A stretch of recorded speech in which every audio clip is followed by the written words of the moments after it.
On passe à la deuxième partie de ce colloque avec la deuxième table ronde. Donc après ce retour d'expérience de 10 ans, projetons-nous sur l'avenir. Donc avec cette deuxième table ronde, métier de demain, quelles compétences et formations faut-il développer? Donc Marc Leblanc avec nos intervenants vont vous présenter leur vision sur ce sujet. Marc, c'est à toi. Merci Jacques. Alors, un petit préambule pour faire la transition entre ces deux tables rondes. Donc, on l'a compris, hein, tous les intervenants de la première table ronde ont rappelé l'importance de la formation, hein. Formation, qualité sont, comme j'ai utilisé l'image tout à l'heure, sont pour moi les deux faces d'une même pièce. Ce que j'ai trouvé très intéressant dans cette première table ronde, c'est d'abord tous les travaux qui ont été faits dans le cadre du premier EDEC, hein, dans le cadre du déploiement du plan France Très Haut Débit. Et je pense que ça va être très intéressant de tirer les enseignements sur ce qui a bien marché et sur ce qui n'a pas bien marché, ou ce qui aurait pu bien marcher, pour s'adresser au métier de demain. Dans les choses positives que j'ai relevées, c'est toute l'ingénierie de formation qui a été faite, toute la cartographie des métiers qui a été faite, et ça, c'est quelque chose qui est très important. La mobilisation aussi des organismes de formation pour se structurer, avec, dans un certain nombre de cas, un référencement qui a pu être donné soit par Objectif, soit par Innovance. Donc ça, je pense que c'est des points très importants sur lesquels on peut s'appuyer pour le futur.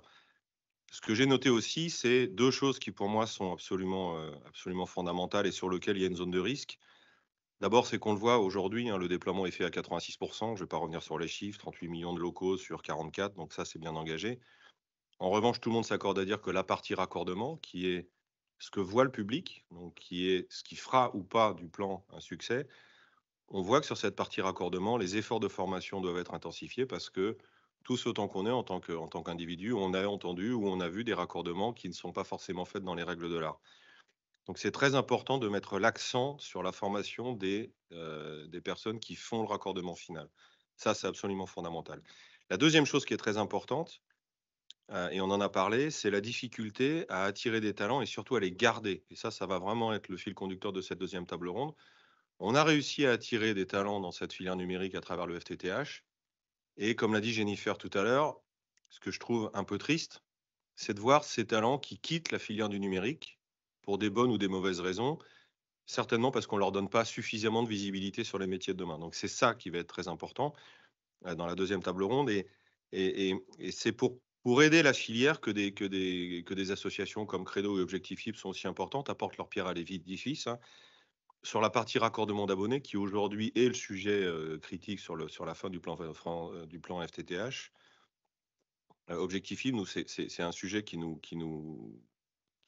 mobilise fortement, hein. C'est pour ça que cette année, on a publié un nouveau guide sur le raccordement des abonnés dans l'existant. Ce guide est disponible, hein. Je vous encourage tous à aller le télécharger gratuitement sur le site d'Objectif Fibre. Vous retrouverez aussi sur le site tout ce que Brigitte Kaplan a mentionné tout à l'heure qui a été fait dans le premier EDEC. Donc, toutes les fiches métiers sont aujourd'hui accessibles. Servez-vous-en, téléchargez-les. Tout ça, c'est en accès libre. Et on a récemment refondu notre site pour le rendre un peu plus ergonomique, un peu plus facile en termes de navigation. Donc, vous devriez arriver à y trouver tout ce qu'on peut mettre à disposition de la filière. Je répète, tous les livrables d'Objectif Libre, et le Credo c'est pareil, sont à disposition de la filière. Ces travaux sont à votre disposition.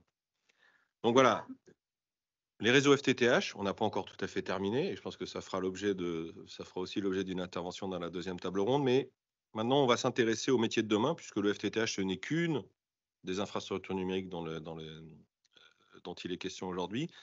Donc, il faut que la filière reste mobilisée pour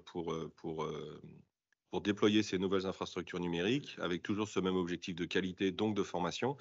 Et donc, c'est le thème de cette deuxième table ronde. Un métier de demain, quelles compétences et formations faut-il développer? Alors, pour traiter de ces sujets, je vais appeler nos intervenants. Donc d'abord Sébastien Chevial, qui est directeur Pôle emploi formation et directeur du Centre national de formation THD à la CCI du Cantal.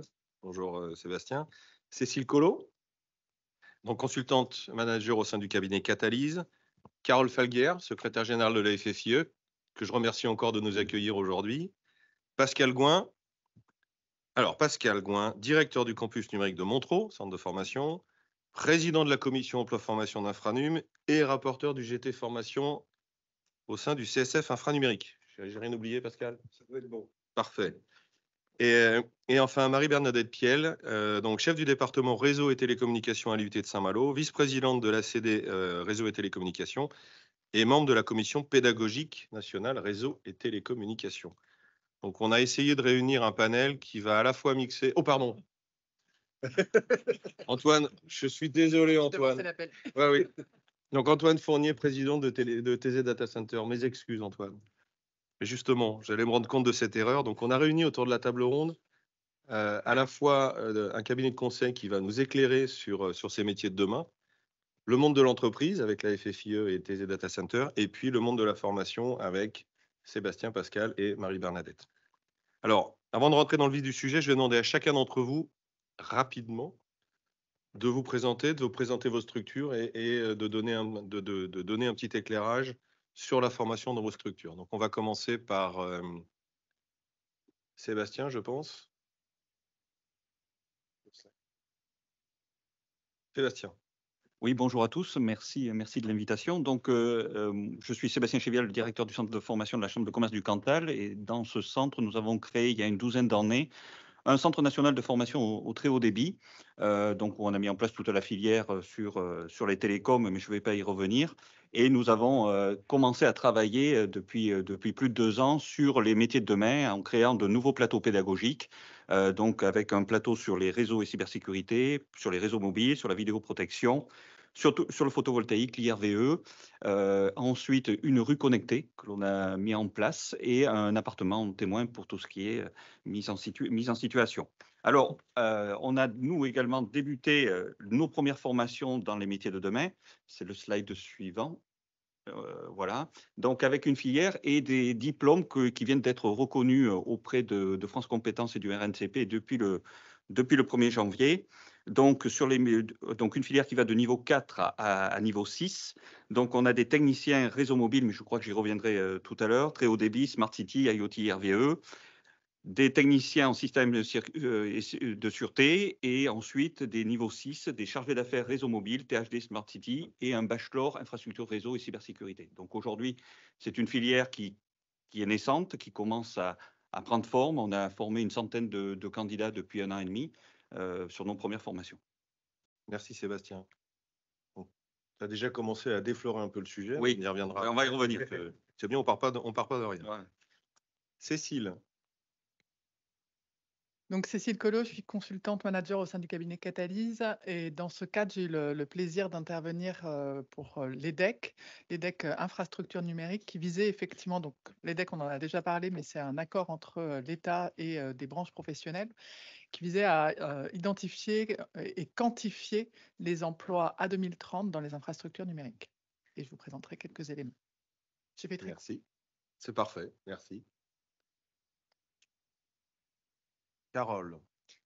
Eh bien, bonjour à tous. Donc, Carole Falguière, secrétaire générale de la FFIE. Marc, on est ravis de vous accueillir aujourd'hui pour parler objectifs fibre et parler formation et développement des compétences pour demain. Alors, la FFIE, c'est quelques chiffres.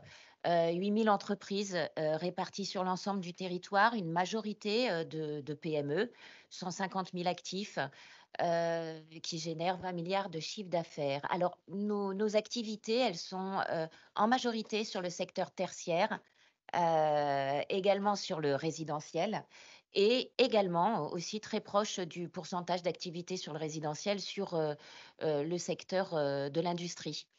Les activités de nos intégrateurs, elles sont extrêmement variées et portées aujourd'hui par les nouveaux marchés, une évolution, une augmentation des activités sur le courant faible. De ces nouveaux marchés, on a essayé de travailler sur quelques axes clés, quelques axes stratégiques, avec l'objectif numéro 1, bien sûr, la sobriété et la performance énergétique. J'y reviendrai parce que ça appelle de nouvelles compétences. C'est valoriser tout ce qui est pilotage du bâtiment, le bâtiment connecté. L'axe 2, c'est la Silver Eco, c'est la transition démographique et c'est pouvoir apporter et intégrer, installer des solutions, des nouvelles technologies d'assistance à l'autonomie. Bien évidemment, un des axes clés, c'est le développement des compétences. Et pour cela, je co-anime notamment la commission emploi et compétences avec Cathy Mépiel, qui est notre présidente. Et voilà, j'aurai aussi l'occasion de vous dire sur quoi on travaille pour demain, pour aujourd'hui, mais pour demain, avec la commission emploi et compétences. Et puis, bien sûr, vous en avez parlé en introduction, c'est les normes. Donc, les intégrateurs sont aussi au cœur de tout ce qui est la normalisation française, et c'est important. Voilà. J'ai fait court. Merci Carole. Antoine Fournier pour Thésée Data Center, s'il vous plaît. Bonjour, en tout cas, je vous remercie en tout cas pour l'invitation. Je faisais le compte, je crois que ça fait bientôt 25 ans que j'ai quitté les bancs de l'école et je ne vous cache pas qu'entre la préparation de la table ronde et la table ronde de ce matin, il y a eu une petite remise à niveau et rafraîchissement. En tout cas, j'ai beaucoup appris. Alors, juste avant de faire un petit mot sur Thésée, un petit mot sur moi, c'est qu'effectivement, pendant le plan France Très Haut Débit, moi j'ai passé une décennie à ouvrir le FTTH aux usages entreprises, d'abord pour le compte de Colt, puis pour le compte de COSC. Donc effectivement, c'est un sujet que j'ai vu moi par le prisme qualité entreprise depuis 2012. Et effectivement, vous parliez des talents du numérique qui, alors je ne sais pas si c'est un talent, mais on verra, qui change de secteur. Effectivement, je suis arrivé il y a 1 an et demi chez Thésée, donc, qui est un exploitant de data center. C'est un marché assez vaste et assez concentré. La particularité de Thésée, c'est d'une part que on est à capitaux français et 100% français, et encore avec les votes qui ont eu lieu, ne serait-ce qu'encore samedi dernier aux États-Unis, la notion de frontière dans le numérique qui est assez différente de la notion de frontière géographique. Donc en fait, voilà, chez Thésée, vous savez où sont vos données, elles sont en France, y compris au sens juridique. Le positionnement, c'est aussi, on a tendance à dire avec excellence, dans le sens où on est positionné sur marché grand compte, données sensibles. Et donc c'est pour ça qu'on affiche toujours la notion de certification, parce qu'effectivement, comme toujours, il y a ceux qui promettent et puis il y a ceux qui le prouvent. Et donc ceux qui le prouvent, c'est ceux qui passent et qui obtiennent les certifications. Voilà un petit peu le positionnement. Donc Thésée sur une niche de marché particulière au sein du marché de l'exploitation data center. Merci Antoine. Pascal Gouin. Oui, bonjour à tous et à toutes. Alors, le campus numérique de Montreux, c'est une histoire d'une dizaine d'années. On est presque nés en même temps. C'est vrai que le plan France Très Haut Débit, avec cette volonté et cette particularité d'avoir un centre qui est porté par une coopérative, une société coopérative d'intérêt collectif, où on associe le public et le privé. C'est la seule forme juridique possible pour mettre du public et du privé. Donc, on avait bien évidemment cette démarche territoriale, et on avait aussi des acteurs, des activités, des industriels, dont Prysmian fait partie, puisqu'ils sont à 150 mètres de notre campus, et puis également les chambres consulaires, et Logique Academy, qui est là pour aussi le portage des titres.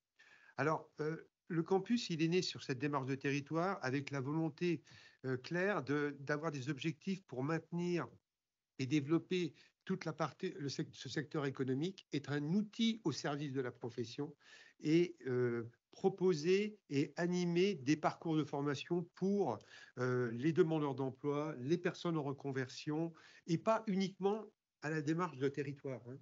Ça, c'est véritablement une démarche aujourd'hui qu'on a fait de façon régionale, supra-régionale et nationale, même à l'international d'ailleurs. Et puis juste pour conclure sur le campus, qui a maintenant ses 10 années d'expérience, eh bien, on s'articule autour de 4 valeurs fortes, et ça fait référence à ce qui a été dit tout à l'heure. Les valeurs qu'on a affichées pour tout le monde, c'est-à-dire pour le public qui fréquente chez nous, mais aussi pour nos personnels. On travaille sur le côté professionnel, humain, innovant et positif. Et je pense que c'est des valeurs sur lesquelles on doit s'appuyer pour amener demain la réussite au bout du chemin pour les gens qui nous fréquentent et pour nous-mêmes d'ailleurs. Voilà. Merci Pascal. Et enfin, Marie-Bernadette Piel, pour conclure ce premier tour de table. Oui, bonjour. Donc, je suis donc chef du département réseau télécom à l'IUT de Saint-Malo, qui est composé d'enseignants-chercheurs, d'administratifs, de techniciens et d'un peu plus de 200 étudiants, dont 130 en alternance. On a une forte relation avec les entreprises. Cette IUT réseau et télécom à Saint-Malo fait partie des 29 départements R&T répartis sur l'ensemble du territoire, un maillage fort. Ça compte à peu près 3500 étudiants inscrits. Nous proposons donc la formation du bachelor universitaire de technologie réseau et télécom, appelé plus couramment le BUT R&T. Cette formation, donc c'est de bac à bac plus 3. Elle se fait aussi bien en formation initiale classique qu'en formation par alternance. Nous faisons également de la VAE et des classes de reconversion. On a parlé tout à l'heure des classes femmes en reconversion. Par ailleurs, il y a aussi quelques mots-clés sur cette diapositive et j'en parlerai tout à l'heure. Je suis également membre du Cercle Credo, qui réunit donc des experts techniques. On en a parlé tout à l'heure, on se réunit tous les mois. On parle de nombreux sujets. Bon, bien sûr, la fibre optique, côté opérateur, mais également côté entreprise. On parle aussi d'autres sujets tels que la 5G, la 5G privée, le data center, également la maintenance des équipements, la supervision de réseau, la transition écologique. Comment dire, mais également tout ce qui est la partie bonne pratique et les conditions pour des réseaux pérennes. J'insiste sur ceci parce que c'est très important pour les formateurs d'être en lien avec les associations professionnelles. Et pour finir, donc à l'IUT de Saint-Malo, je suis non seulement chef, mais je suis également et principalement enseignante en réseau informatique et télécom, plus spécialisée dans la partie réseau opérateur. Donc je construis tous les contenus des cours pour toute la partie cours, travaux pratiques ou projets techniques, avec également aussi beaucoup d'innovations pédagogiques. On parlait des jeux de rôle tout à l'heure, mais également le MOOC, lequel j'ai pu participer, le MOOC Réseau d'accès FTTH, porté par porteuse de projet, donc Catherine Lepers de Télécom Sud Paris. Ce MOOC qui était sorti en 2018 a été depuis a permis d'évoluer. Un deuxième MOOC est sorti en fin 2023 et une nouvelle version encore va sortir le mois prochain avec encore des modifications et évolution, donc aussi bien au niveau du MOOC, mais également dans tout notre enseignement. On en parlera tout à l'heure. Très bien. Alors, merci pour ce tour de table. Donc, comme je vous l'avais dit, un panel assez varié et assez riche pour parler des métiers de demain. Alors, en propos introductif, on l'a dit tout à l'heure, Brigitte Kaplan l'a rappelé, il y a eu un premier EDEC qui était lié donc en engagement pour le développement de l'emploi de compétences qui a été conduit sur la partie fibre optique. Et dans le cadre du nouveau contrat stratégique de filière infrastructure numérique, un nouvel EDEC s'est fait jour. L'intérêt de ces véhicules, c'est justement de pouvoir faire un point sur tous les nouveaux métiers et sur les ingénieries de formation à déployer. Et dans le cadre de cet EDEC infrastructure numérique, une première phase d'étude a été menée, notamment par le cabinet Catalyse. Et Cécile Collot, est-ce que vous pourriez, pour introduire le sujet de façon un peu plus précise, est-ce que vous pourriez en quelques minutes nous donner les premières conclusions de cette phase d'analyse qui est très importante parce qu'elle va nous permettre déjà de structurer les métiers et les marchés de demain? Effectivement, on a conduit ce travail, cet EDEC, en 2022-2023, pardon. Donc là, je vous ai fait une synthèse vraiment pour lancer les échanges, mais les travaux sont publics et en accès libre, le rapport complet comme la synthèse. Donc voilà, on pourra vous réindiquer où les trouver. Déjà, pour commencer, quand on se projette en 2030 et qu'on parle d'infrastructure numérique, là, ce matin, on a beaucoup parlé fibre et déploiement de la fibre. Là, on s'intéressait à 5 grands chantiers, 5 principaux chantiers. La fibre, bien entendu, le FTTH, c'est toujours un réseau et on est toujours en déploiement. On a parlé du décommissionnement du cuivre. Ça a été un peu évoqué ce matin. C'est quelque chose qu'on a regardé d'un petit peu plus près. Les réseaux mobiles, 4G, 5G, on a commencé à évoquer la 6G quand on se projette encore un petit peu plus loin. Mais aussi et surtout, parce que c'est là qu'on va avoir pas mal d'évolutions, les data centers et ce qu'entre nous, on a appelé les RELEC, c'est-à-dire les réseaux locaux d'équipements connectés, qui vont intégrer les territoires connectés, ce qu'on appelle souvent les smart cities, mais aussi les industries 4.0, c'est-à-dire tout le déploiement qui peut être fait aussi sur un site industriel, par exemple, de réseaux connectés et d'équipements connectés. Donc 5 chantiers qui vont avoir des évolutions qui sont très différentes. Donc le FTTH, on l'a évoqué, on arrive au pic d'activité. 2023-2024, c'était le pic d'activité sur ce chantier, alors notamment par rapport au déploiement. Il va y avoir une baisse par la suite. On parle de 20 000 emplois en moins entre 2024 et 2030. Donc le chiffre comme ça apparaît assez abyssal, mais vous allez voir que c'est largement compensé. Mais ce qu'il faut noter aussi, alors déjà ce qu'il faut noter, c'est qu'on est dans le pic d'activité. ça reste un point important et c'est vrai que c'était un des messages importants, c'est-à-dire qu'il faut penser aussi au court terme à la problématique d'attractivité sur ces métiers et il y a encore un peu de déploiement à faire, notamment dans des zones moins denses, donc ça reste un enjeu. Et on a la création de plus de 2000 emplois, ce qui nous conduira à peu près à 6500 emplois pérennes en 2030 sur les métiers de la maintenance. Et ça, c'est quelque chose qui est aussi très intéressant, c'est-à-dire qu'on a une partie des métiers qui vont rester à très long terme.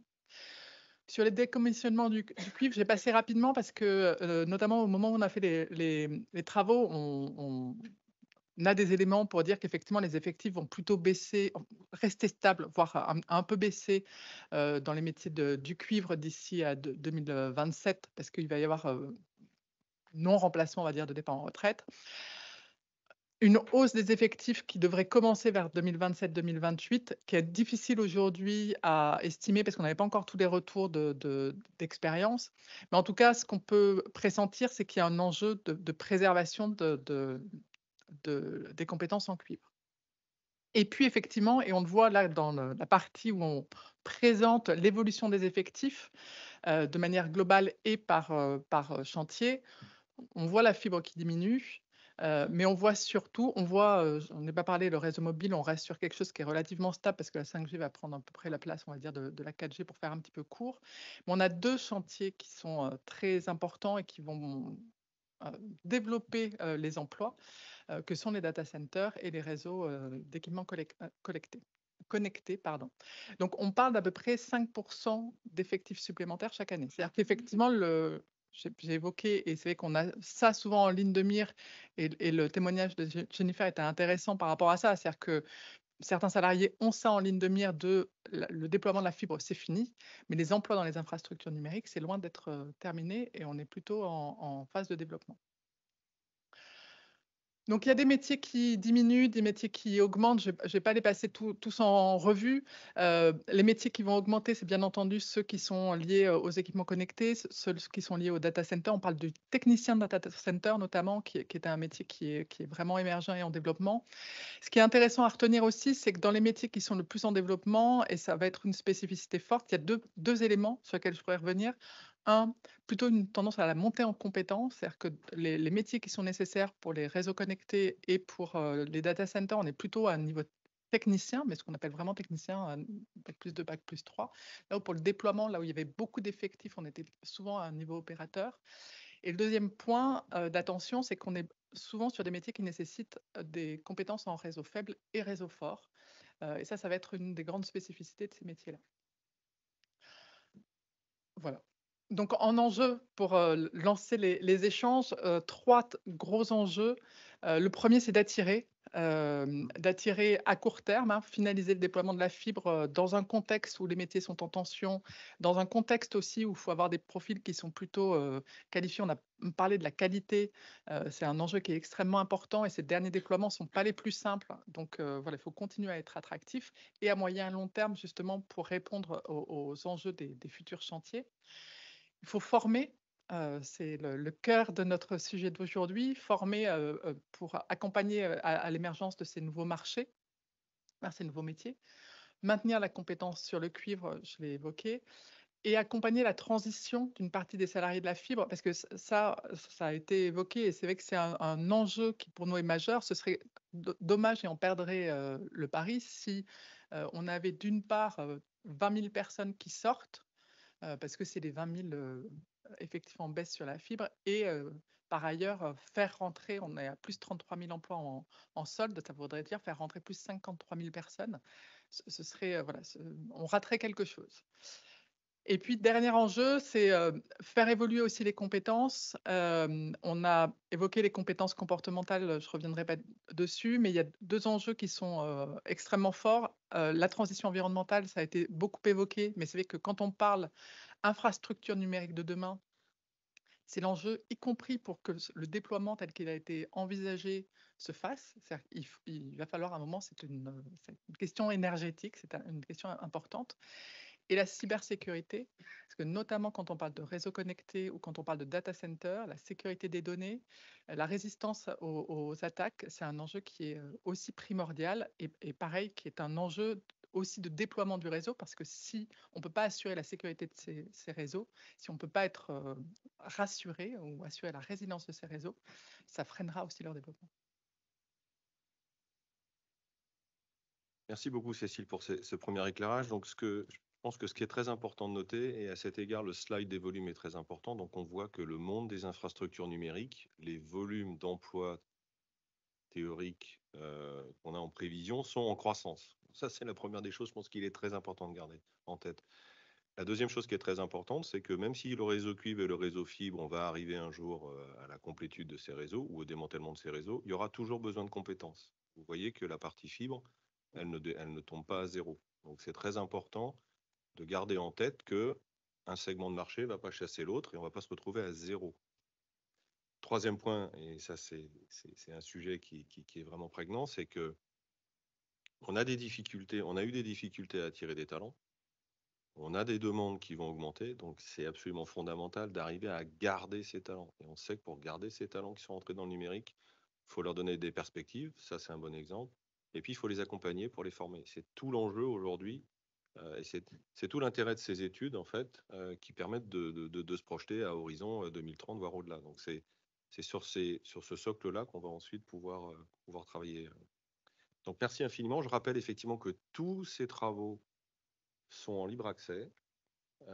Donc on pourra, alors il me semble qu'on peut y accéder via la plateforme Objectif, mais on peut y accéder aussi via d'autres.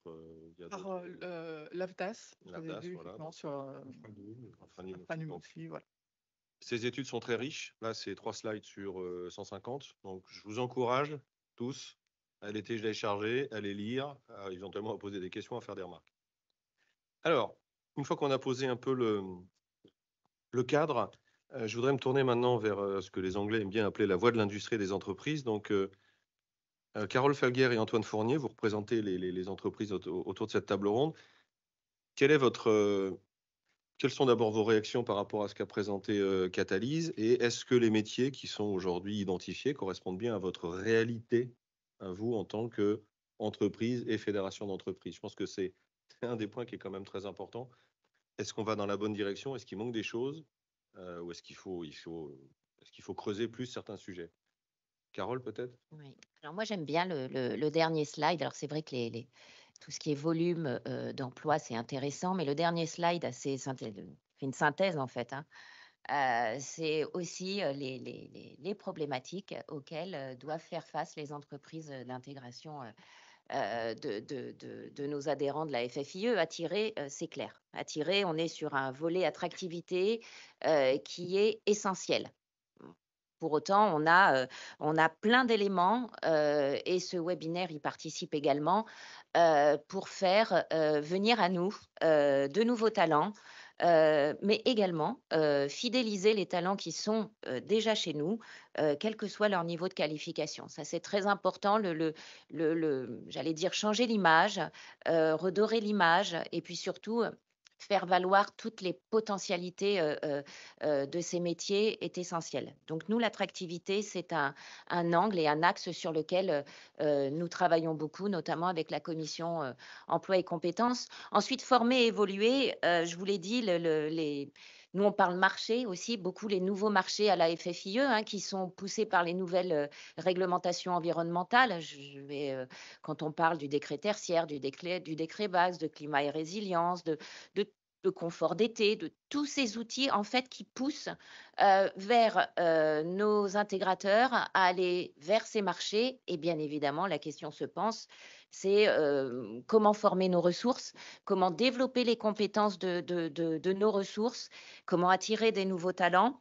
Ce qui est très intéressant, c'est quand on voit évoluer, on voit cybersécurité et transition environnementale. Bien évidemment, on est en plein là-dedans. Nous, à la FFIE, le marché en pointe, c'est quand même tout ce qui est bâtiment connecté, pilotage du bâtiment, bornes de recharge intelligentes, autoconsommation. Donc, tout ça fait que les métiers de l'électricité aujourd'hui, tels que nous les connaissions, sont complètement en train d'être transformés, de muter. Aujourd'hui, c'est des compétences, bien sûr, d'électricité, mais il y a du digital et il y a de l'informatique. Donc, qui dit ce petit package, bien évidemment, faut aller chercher ses talents. C'est pas toujours évident hein, de mêler un informaticien avec un électrotechnicien. Donc, c'est vrai que c'est deux compétences qu'il faut complètement essayer de combiner. Et qui dit informatique dit bien évidemment dans le pilotage du bâtiment, ben, on leur demande, mais j'allais dire même une borne de recharge intelligente, on leur demande d'être sensibilisés aujourd'hui. Hein. On fait beaucoup de choses avec la cybersécurité, essayer de rendre son client conscient des risques, des risques cyber. Ça, c'est une couche qui est essentielle. De connaître les protocoles de communication. Hein, on fait des guides hein, sur les réseaux de communication aussi. Donc, on a énormément développé d'outils pour que nos adhérents puissent se saisir justement et puissent avoir quelques clés d'entrée pour ces nouveaux talents. Le mot fidéliser est bien évidemment également important. Hein, donc, on essaie de déployer, mais je vais pas continuer tout le long de la table ronde. Nous, à la FFIE, quelques actes stratégiques qu'on a mis en place. Il y avait des talents qui n'existaient pas. Il y avait des formations qui n'existaient pas.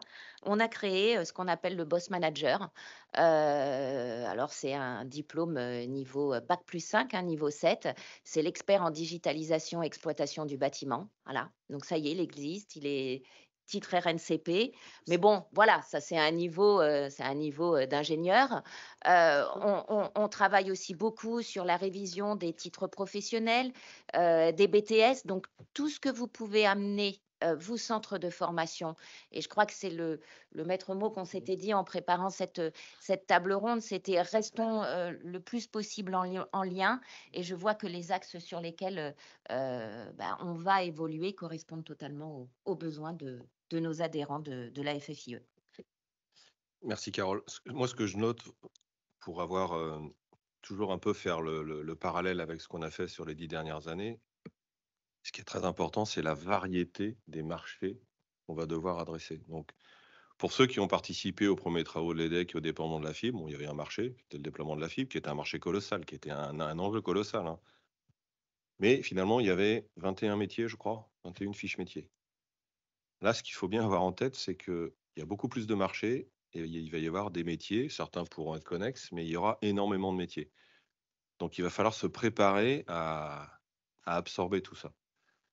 Antoine, votre vision, s'il vous plaît. Alors, peut-être, je vais juste me contenter peut-être d'un retour d'expérience Oui. de quelqu'un qui est passé par la fibre et qui est arrivé en data center. Si je fais le jeu des grandes différences ou de la variété en fait entre les deux secteurs, déjà il faut avoir en tête que le data center, en fait, c'est d'abord de l'environnement au sens génie climatique et génie électrique. En fait, un data center, c'est d'abord des gens qui maîtrisent la thermodynamique. Moi, je suis revenu à des vieux cours, ça m'a rappelé des souvenirs. Et donc voilà, on est d'abord un industriel qui fait du froid.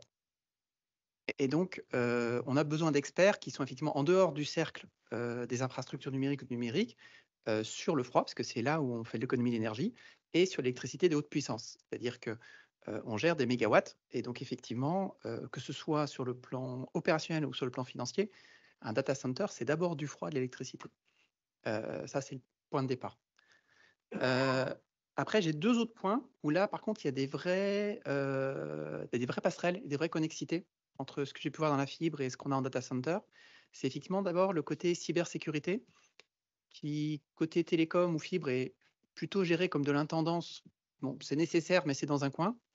Qui effectivement, côté data center, c'est un élément commercial. Et donc, même si on est stricto sensu, au sens logique, pas responsable des données de nos clients, on est responsable au moins de leur sécurité physique. Et après, on se doit, nous, d'être exemplaires sur le plan de la cybersécurité pour nos propres outils. Parce que vous imaginez un data center qui se fait pirater, il y a un vrai impact au commercial direct, vu que c'est ce qu'on vend, au moins pour la sécurité physique, à nos clients. Et donc ça, en termes de compétences et de savoir-faire, c'est énormément de procédures, énormément de certifications. Parce qu'en fait, c'est un peu le jeu du gendarme et du voleur. Bon, sauf que c'est pas un jeu, mais ça reste quand même la même chose, c'est que les pirates évoluent tout le temps. Donc en fait, on est vraiment dans une logique de progrès continu et de démarche de. Donc là, on travaille dans les logiques ISO, où on documente et où on fait en sorte qu'année après année, on renforce la sécurité, sachant que le 100% n'existe pas et que l'enjeu, c'est de progresser chaque année à mesure que les pirates progressent aussi chaque année. Et donc là, il y a une vraie connexité entre les deux domaines, sauf qu'en data center, c'est un sujet majeur. Et il y a un troisième niveau que je qualifierais plutôt sur la partie numérique, c'est-à-dire qu'on fait en fait un data center, c'est un bâtiment connecté, pour pas dire ultra connecté. Et donc, on a tous les métiers des télécoms, je veux dire, de proximité et ou du raccordement. Alors, c'est juste qu'au lieu de gérer un raccordement, on en a des centaines, voire des milliers sur un site. Donc, ça, c'est pour nos clients. Et puis, nous-mêmes, nos équipements sont eux-mêmes connectés. Et donc, on a aussi toute une gestion de... alors, nous, on appelle ça GTC côté data center, domotique ou GTB. Et où là, effectivement, de par le côté sensible, résilience, redondance, on a besoin de remonter en temps réel de quasiment chaque équipement. Et donc là, il y a voilà, un équipement, une remontée. Et donc là, je pense qu'on est à un niveau où il y a une vraie connexité des métiers. Là, je vous entendais parler à côté FIE où il y avait la notion de bâtiment connecté. Voilà, un data center est doublement hautement connecté. Okay. Et alors après, j'entends aussi un sujet mixité des savoir-faire ou polyvalence. On est plutôt au niveau Bac+5 où on va demander à des gens d'intégrer plusieurs expertises. Parce que par contre, on va plutôt avoir un technicien sur le froid, un frigoriste, on va plutôt avoir un technicien sur l'électricité haute puissance, on va avoir des techniciens sur la partie courant faible. Et où là, même si dans nos rêves, on préfère qu'ils en fassent plus d'un, en général, c'est quand même compliqué d'avoir plus d'une compétence. Et donc, c'est plus à un niveau Bac+5 où là, il y a besoin de gens qui sont capables de comprendre au moins les trois domaines. Et alors, ça peut, au niveau, là, je m'adresse côté centre de formation, ça peut peut-être vous pouvez peut-être imaginer des passerelles avec des gens du génie climatique ou des gens du génie électrique. Parce qu'effectivement, on est à la rencontre de ces trois domaines-là. Justement, merci Antoine et Carole pour ces éléments. Donc maintenant, je vais me tourner du côté droit de la table, le monde de la formation. Bon, eh ben, écoutez, il y a plein de sujets là.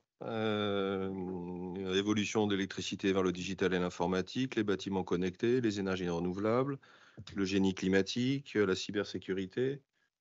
Vous êtes prêts?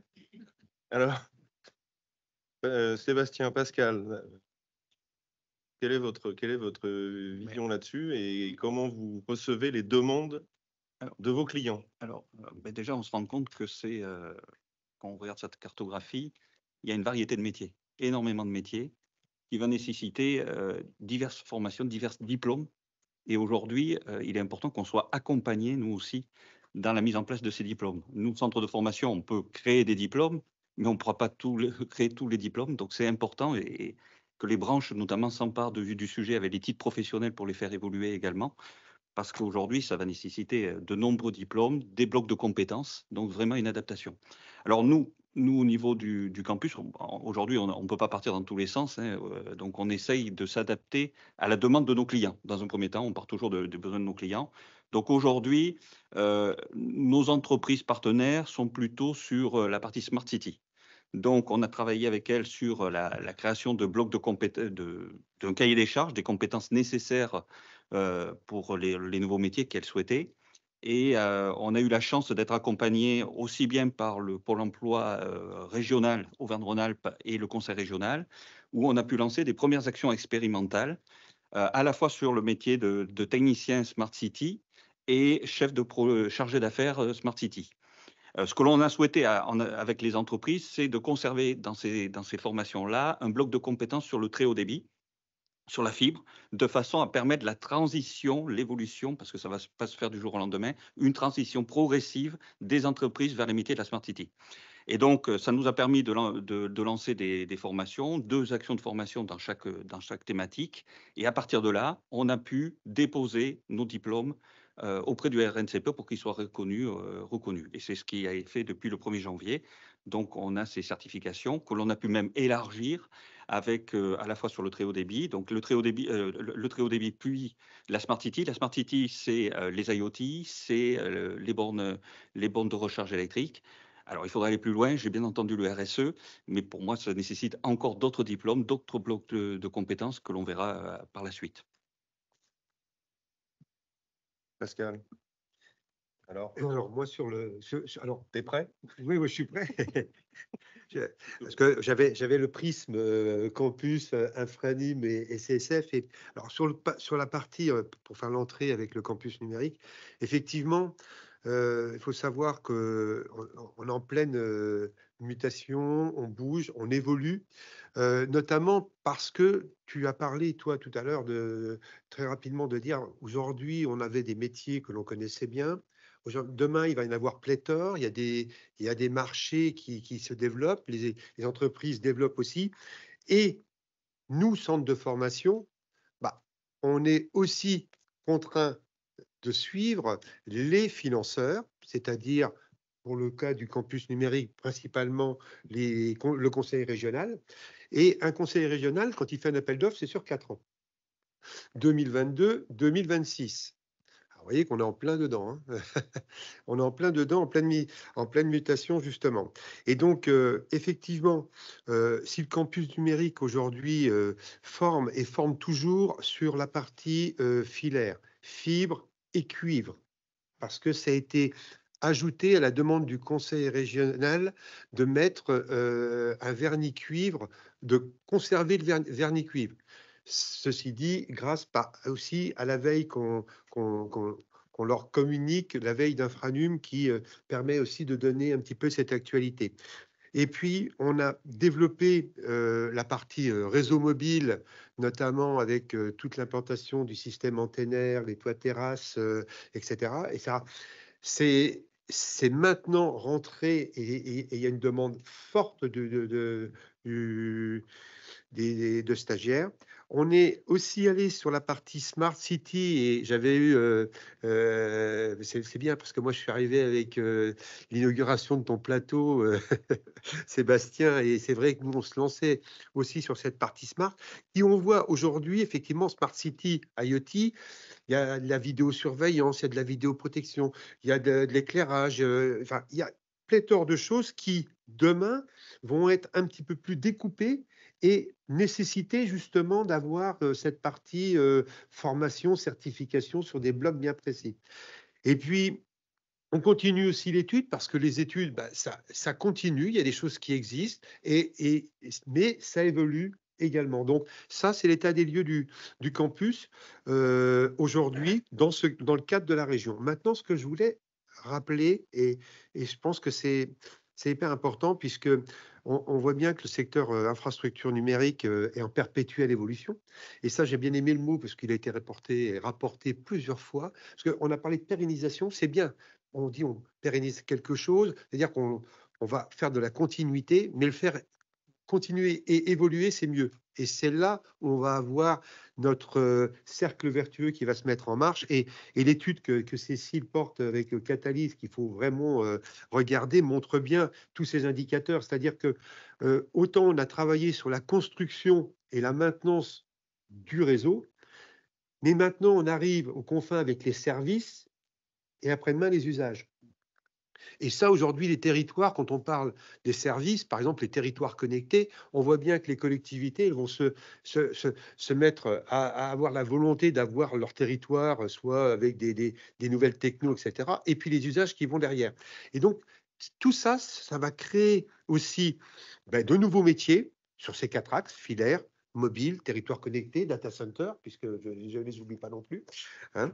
Et c'est vrai que la préoccupation, et là c'est dans le prisme CSF et Infranum, et notamment de notre commission emploi-formation chez Infranum, on a le souci de faire évoluer de manière agile tout cet écosystème des certifications et diplômes. Parce qu'on sait aujourd'hui, et ça on a le retour d'expérience des centres de formation qui sont dans la commission, et je tiens quand même à souligner que c'est aussi une des rares, pour avoir fréquenté d'autres filières, mais cette filière-là, c'est une des rares où on a l'ensemble des centres de formation qui n'avons pas le même maillot, mais on a la même passion et on fonctionne pour la filière. Et ça, c'est vraiment quelque chose d'agréable à faire fonctionner, et c'est là où on est plus fort. Donc, on a volonté de dire que les certifications doivent évoluer rapidement, de façon agile, ne pas avoir ce temps de latence entre Pour le certificateur, je prends le diplôme, ma certification, je la dépose, j'attends 8 mois. Après, j'ai l'expérimentation. Il se passera 16 mois. En 16 mois, eh ben, ce sera déjà après-demain pour la filière. Et on sera déjà en retard. Donc, c'est super important pour ça. Et on reparlera des passerelles tout à l'heure, mais c'est cela qui constitue notre cœur d'ouvrage aujourd'hui, c'est de ramener un petit peu l'ensemble des acteurs à travers l'EDEC et le CSF sur la vigilance de faire évoluer de façon agile toute cette certification. Et j'en termine en disant que la commission emploi-formation avec Infranum a mené et mène en ce moment auprès de l'ensemble des régions. L'ensemble des régions. On a déjà vu l'Île-de-France, on a vu les Hauts-de-France avant-hier, on voit le Grand Est demain, je crois que Rhône-Alpes est programmé le 7 mai. On les voit pour leur donner les indicateurs, parce que ce sont eux demain qui vont aussi apporter des appels d'offres pour amener de nouveaux diplômes sur de nouveaux métiers, mais qu'ils prennent conscience que dans l'échelle du temps, des 4 ans bien souvent d'appels d'offres, qu'il va falloir inclure une clause qui permette de faire évoluer les diplômes et les certifications.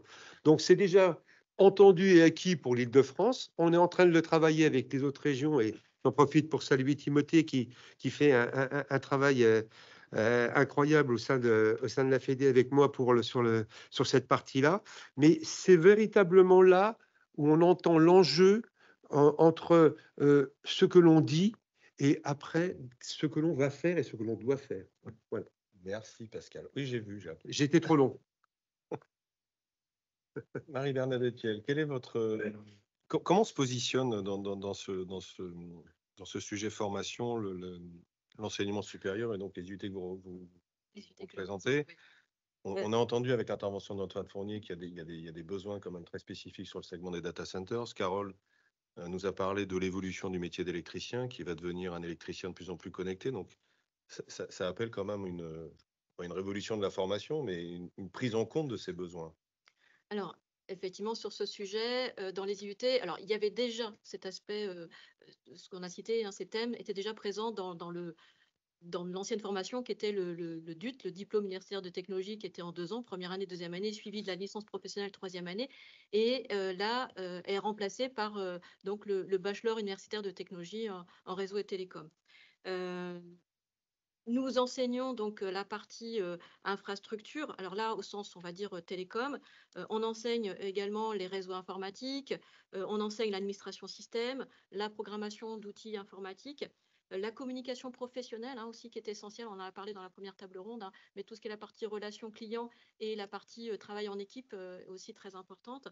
Et on a en plus, selon les sites des IUT, des 29, on a en plus une coloration un peu plus poussée qui représente à peu près 25% de la formation, qu'on appelle parcours, où on va aller un peu plus loin sur les thèmes.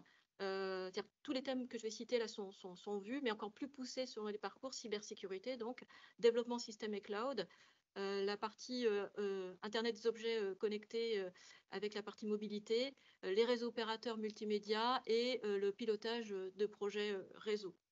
Voilà, donc on est effectivement dans ces thèmes. On était, mais on est encore un peu plus présent avec la mise en place de cette nouvelle offre de formation donc du bachelor, du BUT-RT. Et par ailleurs, nous avons aussi une forte relation avec les entreprises, c'est-à-dire que chaque enseignant et enseignant-chercheur travaille en lien avec des intervenants du monde professionnel, que ce soit des encadrements d'alternants, on fait beaucoup d'alternance, qui est également des visites en entreprise, également des conseils de perfectionnement, également le lien avec les associations professionnelles. On a aussi des systèmes de parrainage où les entreprises parrainent donc les promotions d'étudiants pour un suivi tout au long de leur parcours. Et on a également un lien important, on n'a pas cité pour l'instant, mais un lien très fort avec le monde de la recherche, que ce soit côté informatique, IoT, antenne, l'IA, la cybersécurité.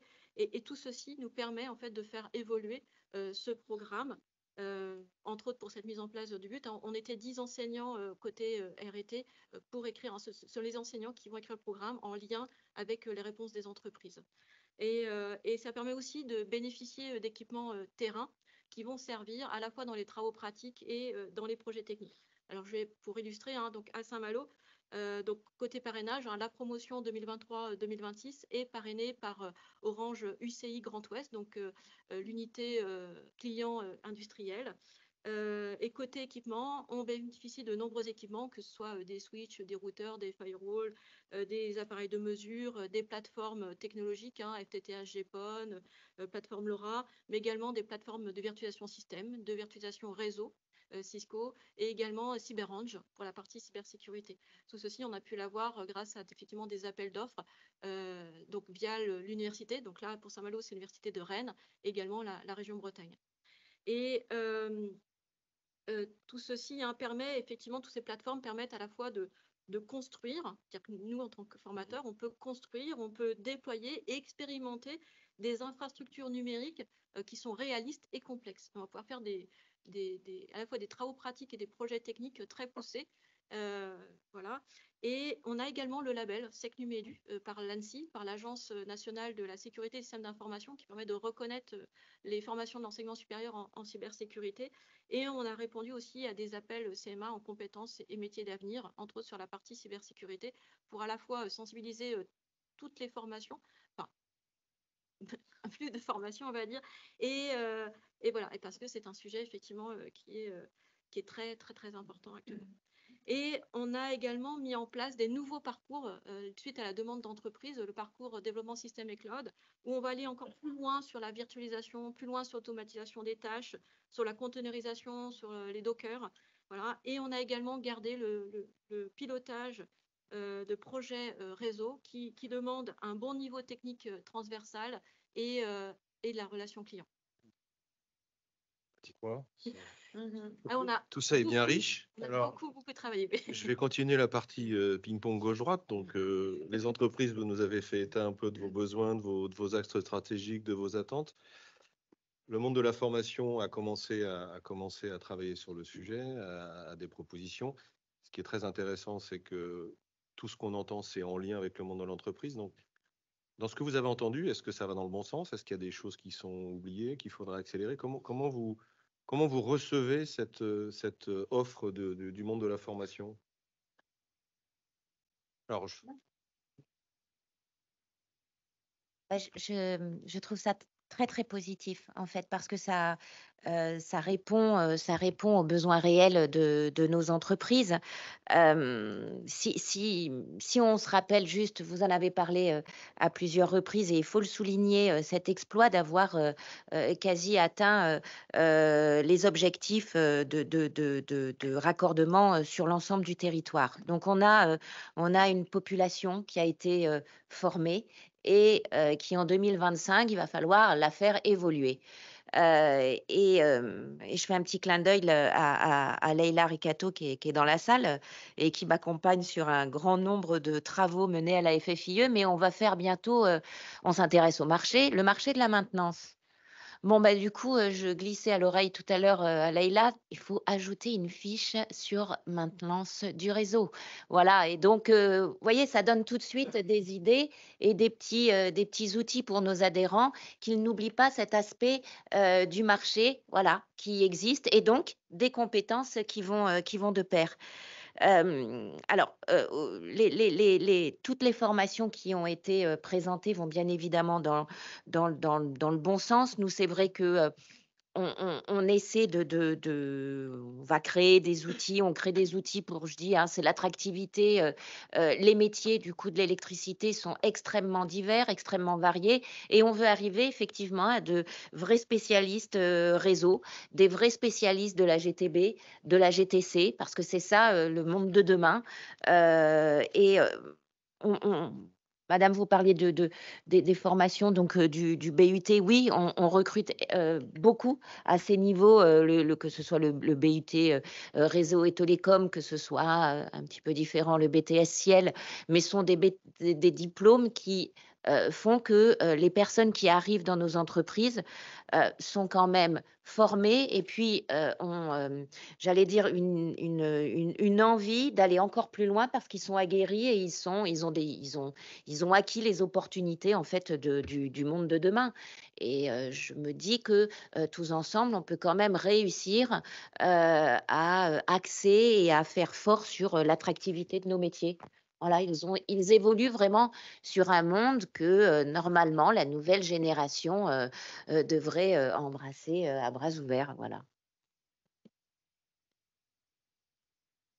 Alors, moi, je constate que de la même manière qu'il y a 10 ans, il y a eu une anticipation. Là, je vois que voilà, il y a une vraie veille et une vraie anticipation de la dimension technologique.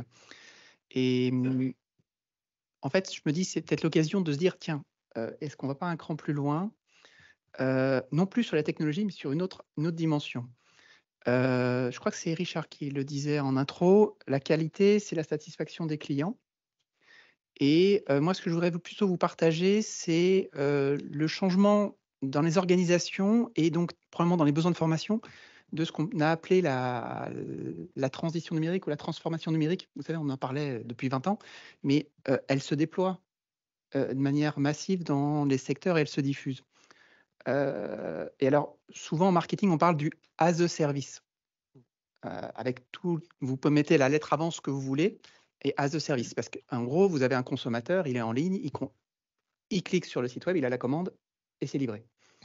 Et il se trouve que dans le monde professionnel, ça se déploie à retardement, mais ça se déploie de manière massive. Moi, je sais qu'en 2017, j'ai introduit ça dans le monde Bullsell Télécom. J'étais le premier à organiser l'entreprise autour d'une plateforme de vente.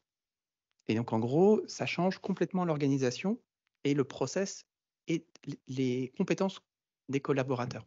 On va rechercher, et alors on est plus dans du savoir-être plus que du savoir-faire technique, ou des savoir-faire à côté du savoir-faire technique. Là, j'arrive dans le data center et il se trouve que ça y est, tout le monde a son extranet de commande et tout le monde est en train de progressivement de transformer en tant qu'exploitant d'infrastructures numériques. En fait, on a un industriel et donc on fait des produits. Et alors, en quoi c'est quelque chose qui arrive dans tous les secteurs? C'est qu'en fait, sinon, faire un devis, ça prend du temps, donc le client il attend et ça coûte de l'argent. Faire un bon de commande, ça prend du temps et ça coûte de l'argent. Faire une facture, ça prend du temps et ça coûte de l'argent. Alors que quand vous êtes basculé en extranet, vos produits sont définis et derrière, toute la chaîne de production est processée, toute la chaîne de facturation est processée. Vous n'avez plus ces étapes de devis, bon de commande, facturation, parce qu'en fait, tout est intégré. Et donc, c'est en ce sens-là où c'est un phénomène qui arrive dans tous les secteurs et quand on est exploitant, on est en première ligne. Et alors, derrière, ça a deux impacts en termes de compétences, en tout cas que je vois à ce stade, quels que soient les savoir-faire techniques. Le premier, c'est un équipement ou une action, un capteur. Et donc là, on en revient au sujet GTB, GTC, mais ça peut aller très très loin, puisque typiquement, un capteur, c'est aussi une enquête de satisfaction à chaque fois qu'il y a une action d'un humain. Les fameux notés sur 5, l'action. Ça, c'est la première dimension. Et après, il y a une deuxième dimension qui n'a pas toujours été identifiée, c'est le rôle primordial de l'écrit. C'est-à-dire, on attend d'un collaborateur qui sache faire un message de 5 lignes, clair, concis et avec une orthographe à peu près correcte. Et ça, je peux vous dire, là, en arrivant chez TZ il y a 1 an et demi, la première action de formation que j'ai faite, j'avais un technicien data center extra, mais à chaque fois, il évitait d'écrire. Et au bout de 3-4 mois, j'ai compris, en fait, c'est qu'il ne maîtrisait pas l'écrit. Et donc, je lui ai mis dans ses objectifs et je lui ai imposé. Il a fait 1 an avec le projet Voltaire. Franchement, ils sont sensationnels. Et ça y est, maintenant, il me fait des mails de 5 lignes, propres, clairs et concis. Et surtout, là, c'est en interne, mais en externe, face à un client, quand on est en as a service, en fait, le SAV, c'est j'ouvre un ticket. Et donc, derrière, il faut écrire, répondre à un ticket. Et soit c'est on a répondu clairement en 3-4 lignes, et ça y est, le ticket est fermé. Soit derrière, on voit des ping-pong dans les threads. Bon, écoutez les gars, appelez-vous là parce que vous comprenez pas quoi. Et donc c'est pour ça que le rôle de l'écrit, pas au sens je sais faire des romans à la Stendhal, au sens je sais faire un message clair, concis de 5 lignes, est un élément fondamental quand on est dans la révolution numérique as a service. Faut que je pense à vous faire rencontrer mon DSI. Ouais. Non, mais Les c'est tickets, pour ça que c'est un élément vraiment critique, c'est que l'écrit a un rôle de plus en plus important dans l'efficacité Non, non, dans les mais processus. c'est très intéressant ce point du savoir-être vis-à-vis des clients. On parlait du savoir-être des raccordeurs, mais ce point est assez intéressant. Cécile, qu'est-ce que vous, Bah, avec tout le travail qui est fait dans le cadre de l'EDEC, donc l'analyse des nouveaux métiers, comment vous jugez aujourd'hui l'évolution du monde de la formation par rapport aux attentes des clients? Est-ce que Tout ce que j'ai pu entendre, effectivement, ça va totalement dans le sens de ce qu'on a pu évoquer. C'est-à-dire que dans les principaux points d'attention, c'est l'évolution vers donc, des nouveaux marchés, les réseaux d'équipements connectés, la smart cities, les data centers. Et effectivement, on voit bien que le virage a été pris. Le fait effectivement d'aller vers des emplois qui sont plus qualifiés. Alors je parlais, parce qu'il va y avoir notamment beaucoup de techniciens et des ingénieurs, mais c'est vrai que notamment le BUT, pour le coup, là, tel qu'il a été révisé, répond totalement à ces attentes. Et tous les points qu'on a pu évoquer de cybersécurité, transition écologique. Alors, transition écologique, je pense qu'il faut le pousser encore un peu, mais on sent qu'il y a des travaux ou des réflexions dessus, donc tout ça, ça va dans le bon sens. Et puis, ce que j'ai entendu aussi là, c'est un enjeu qui est aussi important, c'est le lien avec le monde des entreprises. Parce que notamment les data centers ou les réseaux connectés, on est sur des marchés qui ne sont pas encore totalement matures, y compris en termes de besoins en compétences. Et donc, nous, on a mis un maximum d'éléments dans la mission, mais on sent qu'il y a des choses qui vont évoluer. Et c'est vrai que cette écoute, elle est extrêmement importante. On reviendra sur le travail qu'on est en train de faire pour qualifier les métiers, mais c'est vrai qu'on sent que ce niveau de maturité sur la qualification des métiers, il n'est pas évident. Alors, justement, merci, parce que ça va permettre de faire une transition pour la dernière question, parce que je vois que Jacques s'inquiète, commence à avoir faim. Bon, on voit bien qu'il y a des nouveaux marchés, qu'il y aura des volumes, donc ça, c'est plutôt rassurant pour se projeter sur le long terme. On voit que les centres de formation commencent à travailler, qu'il y a des liens avec le monde de l'entreprise. Ah, pardon. Travail. Non, on commence à travailler sur ces nouveaux marchés, Pascal. Mais ce qui, moi, me paraît très important, parce que je participe aussi de temps en temps aux travaux de l'EDEC, ce qui a été très structurant dans le premier EDEC, et je pense que c'est encore plus sensible sur ces nouveaux marchés, c'est tout ce qui est en train de faire aujourd'hui. On va parler tout à l'heure de blocs de compétences. Ce qui est important maintenant, c'est de passer dans le concret. Donc, les entreprises ont des besoins, les centres de formation ont anticipé, essaient de comprendre ces besoins. À un moment donné, il va falloir produire des livrables qui vont permettre de figer les choses. Donc, ça a été abordé tout à l'heure par Constructis dans le cadre. Je me réfère beaucoup au premier EDEC parce qu'il a été assez, en tout cas pour moi, il a été assez structurant. Moi qui ne viens pas du monde de la formation. Donc, on va parler de nouveaux métiers, donc on va parler de fiches métiers, on va parler d'harmonisation de ces fiches, on va parler de compétences. Cécile, vous pouvez nous en dire un petit peu plus, puis après, on demandera à nos amis des centres de formation qui nous détaillent la problématique des blocs de compétences, comment on peut capitaliser sur ce qui a été fait, et puis à la fin de l'histoire, comment on fait pour garder les talents dans les centres de formation, pour les attirer. Alors, on peut les attacher avec des boulets aux pieds, c'est une possibilité, mais ils vont être assez peu réactifs après. Donc, d'abord, où est-ce qu'on en est des travaux de l'EDEC? Où est-ce qu'on en est de la refonte de ces fiches des métiers, qui sont pour moi un outil très important pour tout le monde, hein, y compris pour les centres de formation? Et puis ensuite, quelle est la prochaine étape? Donc effectivement, à la suite des travaux et toujours dans le cadre de l'EDEC, donc on a réalisé cette cartographie des métiers, donc pour les différents chantiers, voilà, avec l'ensemble des métiers qu'on a pu identifier pour tous nos chantiers. Et là, le travail qui est en train d'être fait, c'est effectivement de faire alors, j'ai parlé exprès de fiches emploi, de créer ces fiches emploi, alors qui s'appuient pour les métiers de la fibre, bien entendu, sur le travail qui avait été fait pour Objectif Fibre. On ne repart pas d'une feuille blanche, loin de là, mais après, il y a tous les autres métiers. Et je parle de fiches emploi exprès parce qu'effectivement, la volonté qui a été affichée dans le cadre de l'EDEC, ça a été tout de suite de s'intégrer dans les modalités et la manière d'écrire et de faire une fiche emploi de France Travail ex-Pôle emploi. Donc, avec les acteurs de l'emploi, avec l'idée d'une part de donner de la visibilité, parce qu'on a parlé de l'attractivité des métiers, et donc pour donner de la visibilité à ces métiers, c'est avec le fait de pouvoir intégrer tout de suite les outils des acteurs de l'emploi, c'est un enjeu important. Et parce que ça, alors c'est une contrainte, hein, c'est pas un exercice qui est toujours évident, mais on décrit l'ensemble de ces fiches emploi en utilisant le référentiel du ROM 4.0. Le ROM 4.0, c'est la structuration et la création d'une cartographie de compétences par France Travail, qui a vocation donc à être alimentée. Donc, dans le cadre de nos travaux, on utilise les compétences telles qu'elles existent déjà pour certaines, ou on est force de proposition quand il y a des compétences qui n'existent pas du tout. L'idée de travailler avec ce référentiel, c'est un petit peu technique, mais l'idée de travailler avec ce référentiel, c'est que ça va nous permettre d'identifier les proximités métiers. Et on le voit, c'est un enjeu qui est majeur là pour les infrastructures numériques, parce qu'on a des métiers qui sont très différents. Et l'une des difficultés, c'est quels sont les blocs, quels sont, tout à l'heure, on avait parlé de briques ou de morceaux de puzzle, c'est qu'est-ce que la personne a déjà parce qu'elle a déjà exercé ce métier et qu'elle peut utiliser dans un autre métier. Et pour ça, c'est que ce référentiel ou cet outil qui est proposé par France Travail, il est intéressant, que ce soit pour bouger dans les infrastructures numériques, où on parlait des proximités avec des métiers de l'électricité, etc., aussi vers d'autres métiers.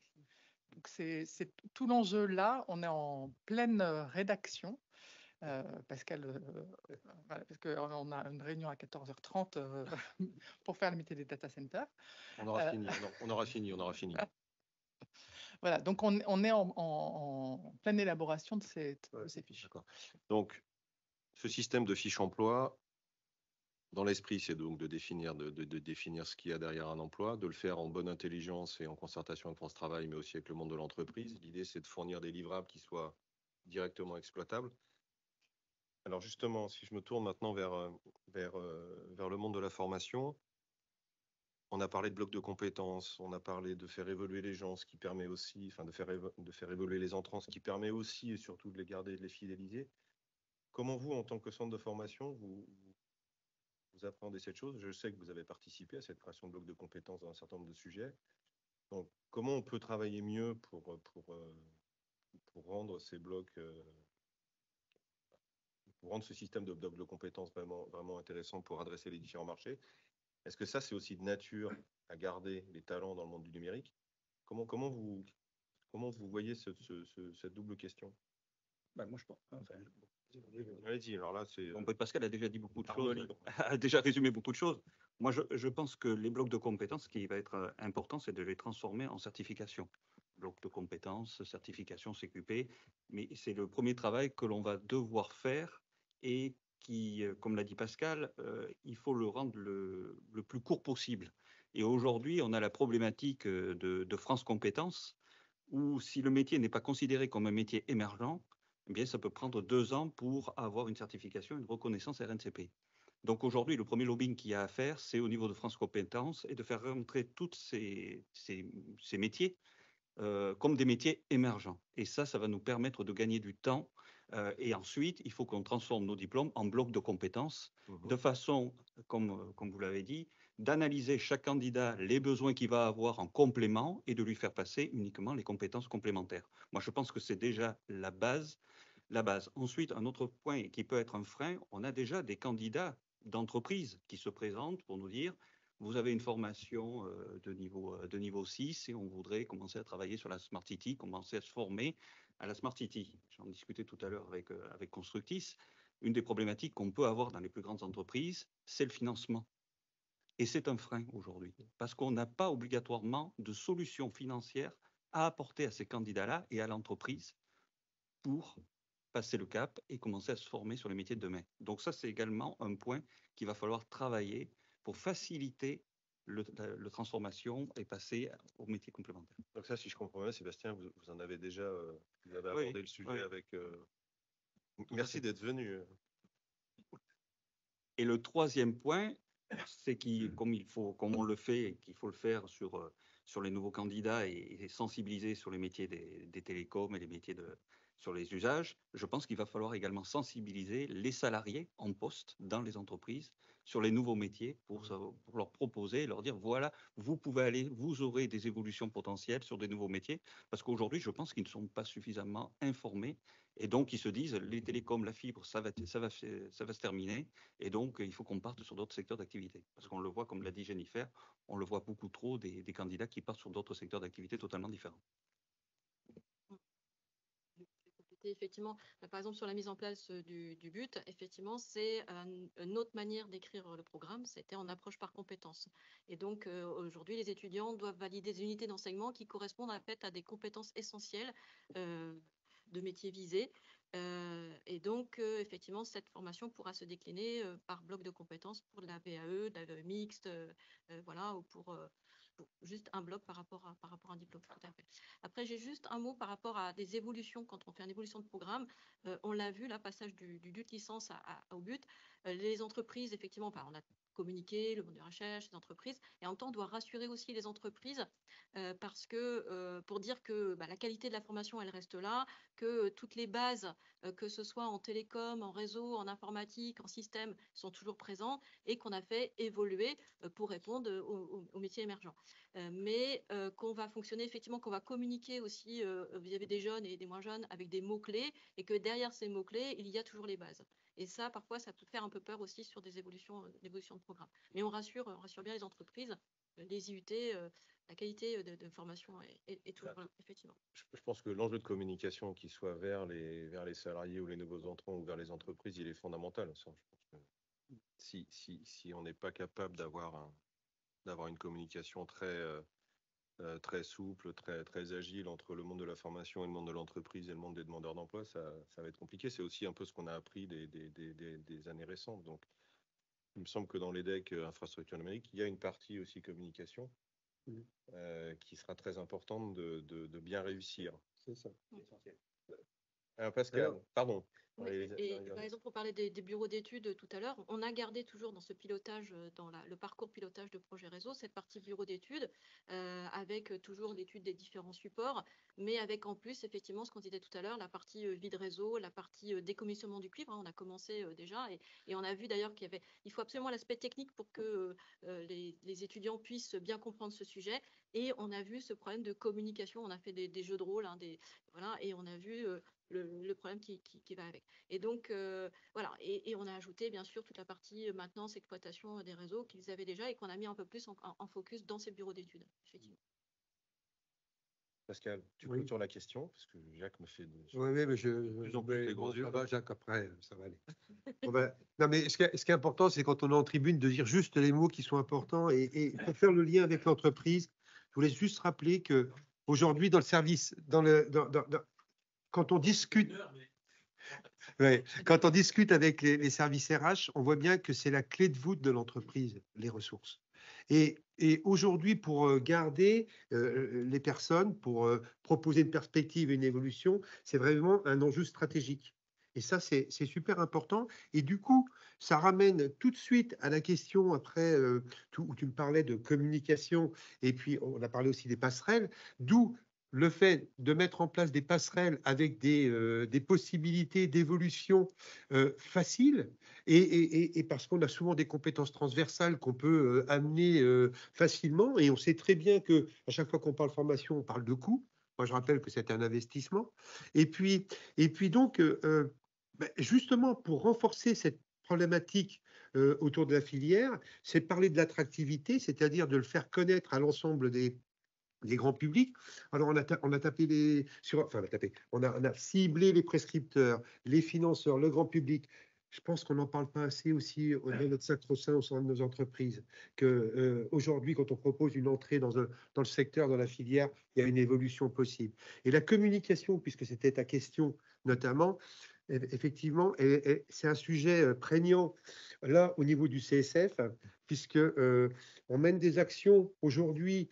Alors, pas pour justement demain. Alors demain, il faut le prendre en compte, mais travailler sur les publics des collèges, des lycées. Alors on sait bien que ce n'est pas ceux qui vont fréquenter nos centres demain, mais il faut commencer à amener cette idée-là. Et la semaine du numérique et des sciences informatiques qui est faite au mois de décembre, d'ailleurs, il y a une réunion demain, je crois, demain matin, peut apporter cette, cette lumière sur cette filière, sur les nouveaux métiers et sur ce problème d'attractivité ça a été rappelé tout à l'heure par Jacques en disant, attention, c'est pas un métier d'homme, c'est un spectre à 360 degrés, c'est homme, femme, personne en situation de handicap, et on mène tous ces sujets de front au sein de la filière et au sein de nos centres de formation. Voilà ce que je pouvais dire très rapidement, tu vois, mais j'ai pas plein de trucs à dire, mais Non, mais ça, j'ai bien compris qu'on était dans un... Non, alors on arrive au terme de cette table ronde. Alors effectivement, le sujet est assez complexe, il est assez riche. Moi, ce que je retire de ça, et j'espère que je suis pas complètement dans le faux, d'abord, c'est qu'il y a un partage par tous de la prise de conscience que les infrastructures numériques sont un secteur d'avenir. C'est pas terminé parce qu'on a fait la moitié des raccordés en fibre. Et je voudrais rappeler aux plus vieux d'entre nous, on se posait les mêmes questions il y a 10 ans quand on a lancé la fibre. Mon Dieu, mais c'est quoi la fibre? On va faire quoi derrière? Didier t'a parlé tout à l'heure du fait qu'il y a des métiers qui n'existaient pas. Moi, je me souviens à l'époque, géomaticien. Je vais voir dans le dictionnaire, là, ça y était pas. Mais donc, il faut...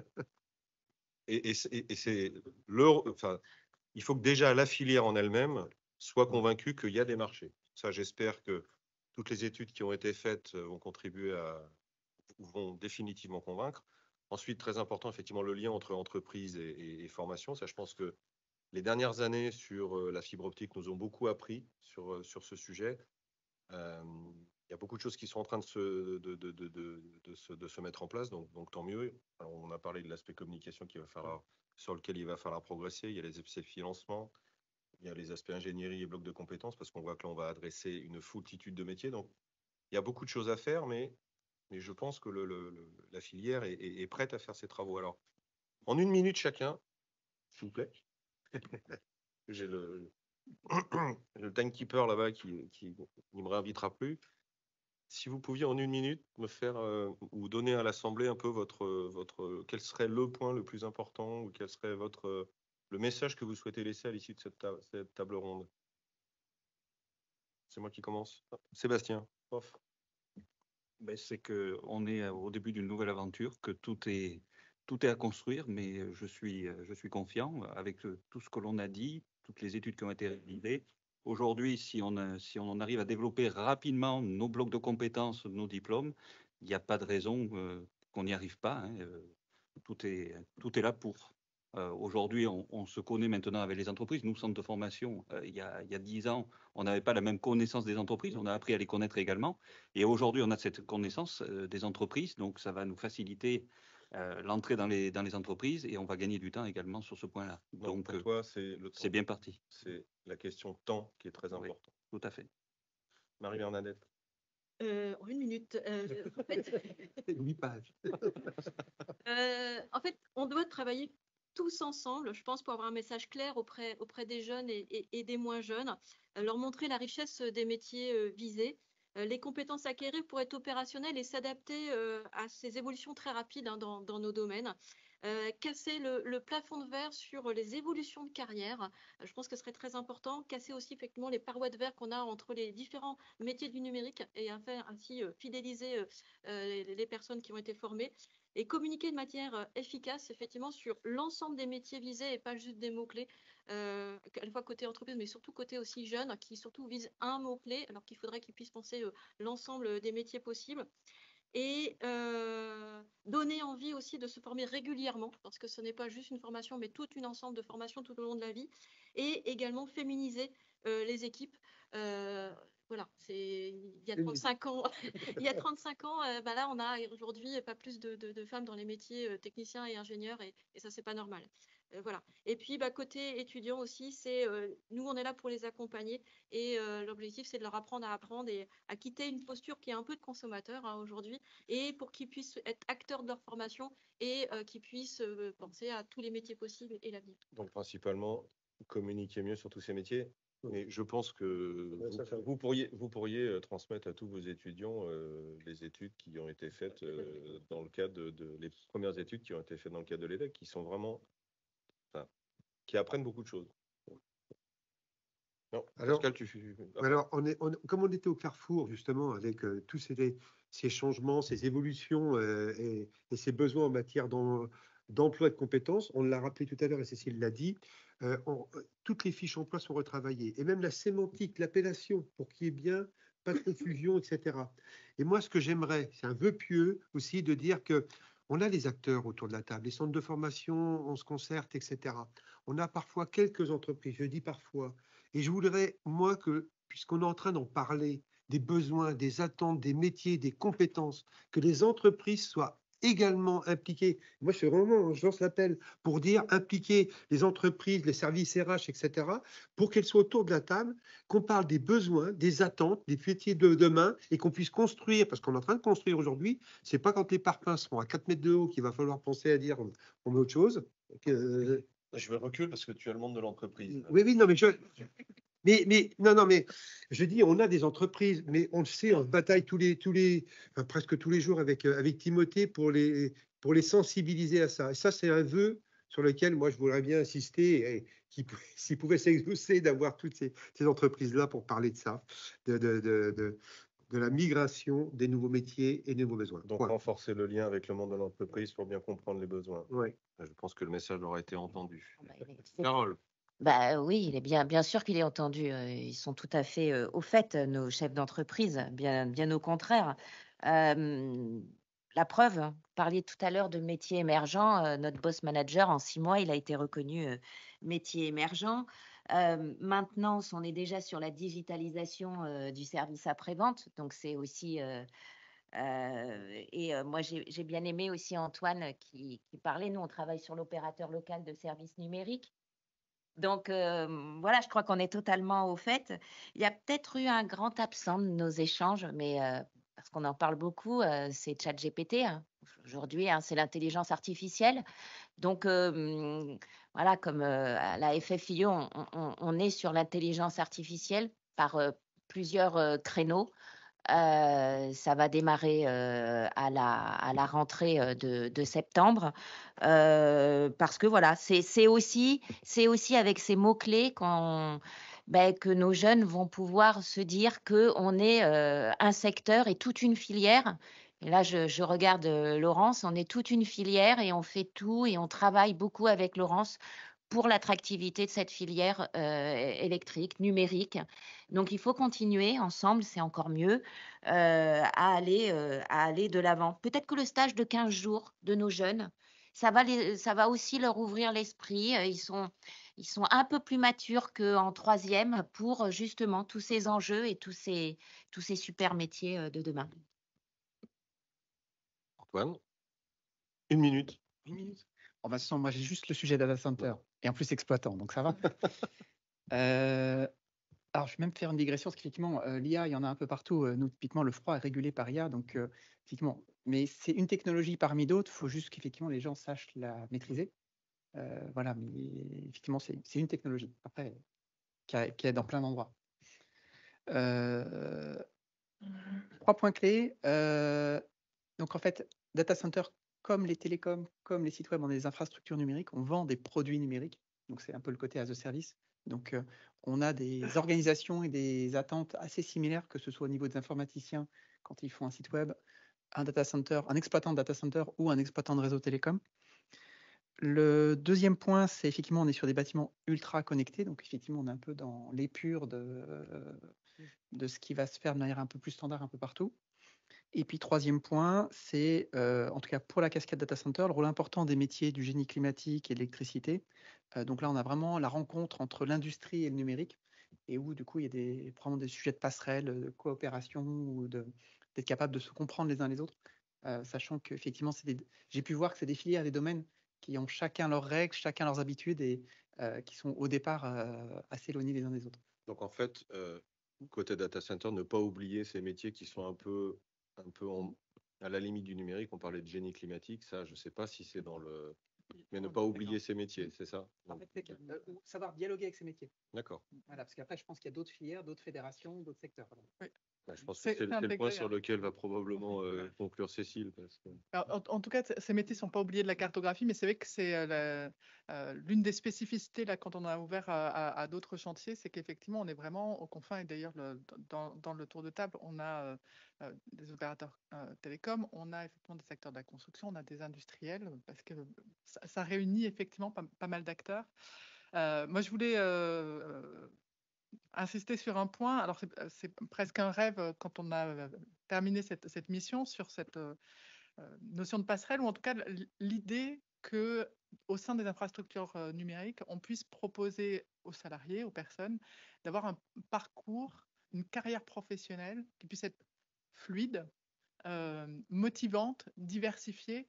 Et je trouve qu'aujourd'hui, c'est un super message qui peut être passé. C'est-à-dire que c'est pas vous allez entrer dans la fibre et pour faire de la fibre à tout jamais. Il y a une diversité derrière qui est superbe, qui vous permet d'évoluer aussi, de rentrer en tant qu'opérateur et d'avoir toute une carrière.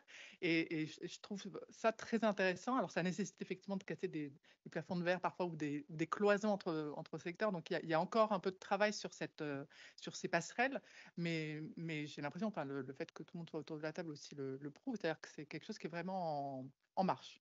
Donc, on en revient à la nécessité d'être capable de bien communiquer sur tout ce que cette filière offre. En fait, Exactement. il faut que la filière sorte un peu pas de son entre-soi, c'est pas le sujet, mais il faut vraiment qu'on apprenne à mieux communiquer collectivement vers les apprenants, vers les entreprises, pour montrer tout ce qu'il y a de fabuleux dans ces infrastructures numériques. Très bien. Écoutez, merci à vous.